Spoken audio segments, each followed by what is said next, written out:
अस्सलाम वालेकुम वरहमतुल्लाहि वबरकातुह। मैं हूं आपका भाई हाफिज़ समी और आप देख रहे हैं हमारा चैनल अल हाफिज़ कंस्ट्रक्शन व्लॉग्स। आज हम बात करेंगे आरसीसी छतों के हवाले से जो बगैर बीम के सिर्फ स्लैब डाले जाते हैं और वो ऊपर से सेफ न करने की वजह से वो कुछ दिन के बाद पानी चूस करके वो एक गंडुम सी शक्ल इख्तियार कर लेती हैं, यानी सारी जगह जगह से क्रैक्स आना शुरू हो जाते हैं। तो आज इस चीज़ के मुतालिक बात करेंगे। अगर पूरे प्लॉट की छत बग़ैर बीम के डाली जाए, अगर उसको क्रैक आने की सूरत में उस छत के गिरने का इतना ख़तरा नहीं होता, जैसा कि सिर्फ एक सिंगल रूम की अगर छत का बीम न डाला जाए और सिर्फ स्लैब डाली जाती है तो ऐसे छतों के क्रैक होने से गिरने के ख़तरात 100% सामने आते हैं। तो जब भी कोई ऐसी किस्म की शिकायत का सामना हो तो फ़ौरन उस छत को उतार देना चाहिए।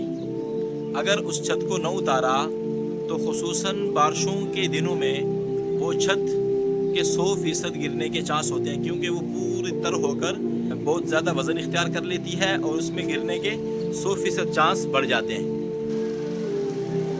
जब भी हमारी छत के अंदर चारों तरफ से स्लैब और वॉल के बीच में, मतलब जहाँ पर हमारी आखिरी छत बिल्कुल चुनाई एंड हो जाती है और वहाँ ऊपर सिर्फ हमारी बग़ैर बीम के आरसीसी स्लैब डला हुआ होता है, तो उसके अंदर चारों तरफ से इस किस्म का क्रैक आ जाता है। तो उस क्रैक की वजह ये होती है कि हमारी छत बीच से ख़राब होने की वजह से झोल खा चुकी होती है। तो झोल खाने की वजह से वो चारों कोनों से हमारी छत जो है वो उठ चुकी होती है। मतलब जैसे चारों कोने उठते हैं तो बीच झुकता है, चारों कोने उठ जाते हैं, उठने की वजह से ये क्रैक आ जाते हैं जगह जगह से। ठीक है, तो पूरे चारों तरफ से खुसूसन कोनों से ज़्यादा क्रैक होते हैं और पूरे वॉल से पूरी चारों तरफ से हल्का हल्का क्रैक होता है। और छत जो बीच से, एक मिसाल से छत बीच से खुलकर क्रैक होना शुरू हो जाती है। एक आम क्रैक होते हैं, एक छत जो है वो फुल के क्रैक हो जाती है।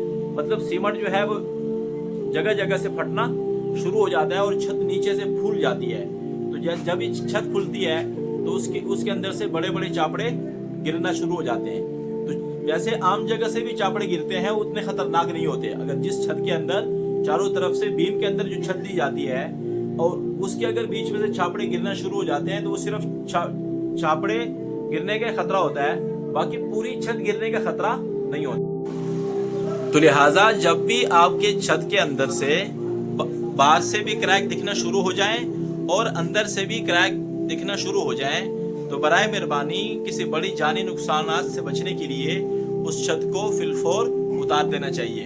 तो काफ़ी सारे हजरात देखते हैं कि भाई हमारे घर की जो है रूम की पूरी सेटिंग हुई है, हमारा पूरा फर्नीचर रखा हुआ है और हमारे पूरे घर का जो है वो माहौल इसके अंदर सेटिंग में आया हुआ है। अब ये पूरी चीज़ें कैसे निकालें, हमारा पूरा सामान इस घर के अंदर रूम के अंदर स्टोर हुआ है।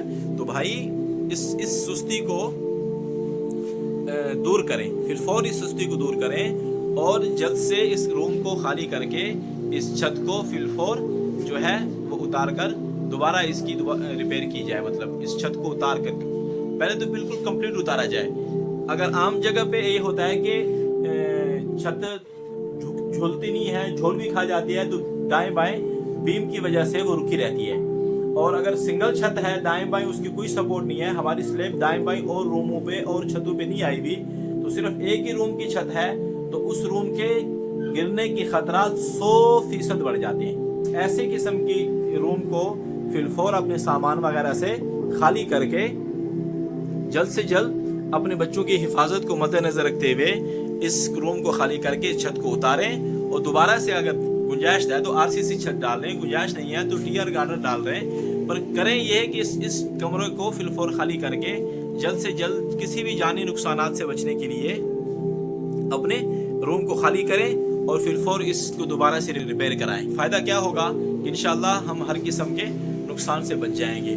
और देखें दूसरी निशानी इसकी ये भी है تو جو بیچ سے چھت جھک جاتی ہے, زیادہ وزن جھک جاتا ہے, تو ہماری والز جو ہیں وہ والز بھی جگہ جگہ سے ہماری جو ہے وہ کریک ہونا شروع ہو جاتی ہیں, کیونکہ وہ بیچ سے درمیان سے ساری چھت جو ہے وہ چاروں طرف سے کھچاؤ جا پڑتا ہے, بیچ سے چھت بھر چکی ہوتی ہے پانی سے اور وزن سے بھر چکی ہوتی ہے, تو وہ اوپر کے کریک کے ساتھ ساتھ نیچے سے بھی کریک آنا شروع ہو جاتے ہیں.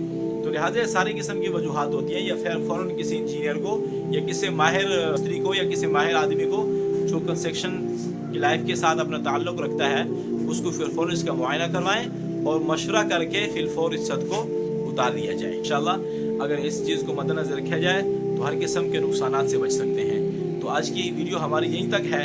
اب انشاءاللہ جلد ہی ایک نئی ویڈیو کے ساتھ دوبارہ حاضر ہوں گے. اگر آپ نے ہمارے چینل الحافظ کنسٹرکشن ولاگس کو سبسکرائب نہیں کیا تو سب سے پہلے اس کو سبسکرائب کر لیں اور ساتھ میں بیل کے آئیکن کو بھی دبا لیں تاکہ ہماری ہر آنے والی نئی ویڈیو آپ تک بآسانی پہنچتی رہے. تو اپنے بھائی حافظ سمیع کو دیجیے گا اجازت. اللہ نگہبان. السلام علیکم ورحمۃ اللہ وبرکاتہ.